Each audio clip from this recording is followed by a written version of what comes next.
Hello everybody, today we're going to be checking out this Mylar Fletching Jig Tower by Bohning. Now if you're interested in buying one, then I'm going to go through the whole thing, but this video is primarily about putting one together. I really do like this fletching jig. Nice and light, easy to travel with. So, we got this opened up. We got our base here, and some of the parts are already together because I've been using this product. So we got our base with the risers here to let you adjust the height of the fletching. So here's a closer look at the base. So we have the base itself. Got some springs on the bottom here that adjust the distance of the arms. But I already have pre-installed these. Come all separately wrapped up. These little lifts here. This gives you extra space between your arrow shaft and the starting of the vane. So if you want a really big offset between where your nock, the throat of the nock is, that attaches to the string, and where the vanes are, if you want a really big space, then you can add or not add these. I'm gonna go into some other components real quick. These little cones right here are for different sized arrows. These three cover a vast majority of all the manufactured arrows out there that you would want to put spin wings on. Obviously check it out on Bohning's site first to make sure that it works with your arrows that you want to put some Mylar vanes on. But it should without an issue. Now I already know the one I need, so I'm going to leave this one out. Put that aside. Next is your arms. Obviously you get 3 of them for 3 vanes. They just hook in and then you tighten them down. Now this orange reddish I guess tab that's here. This is adjustable. This adjusts your height of your vanes. So they slip in here, and there's nice little grooves that hold the Mylar vane in place. And then you can tape them and do the whole process.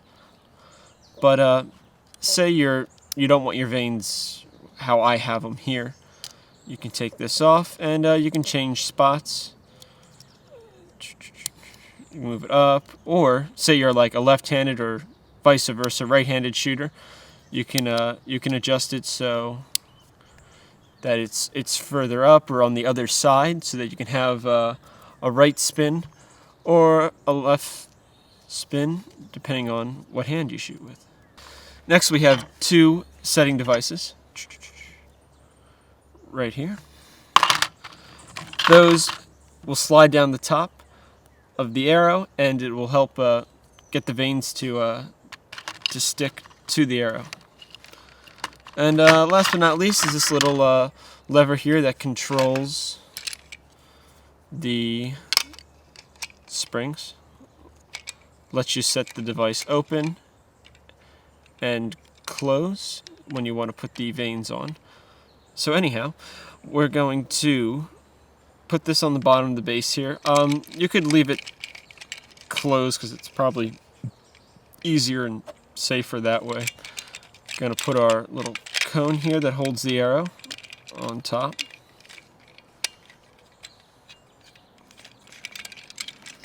And break out our Allen key. Okay, we tighten that down, that screw, into this cone.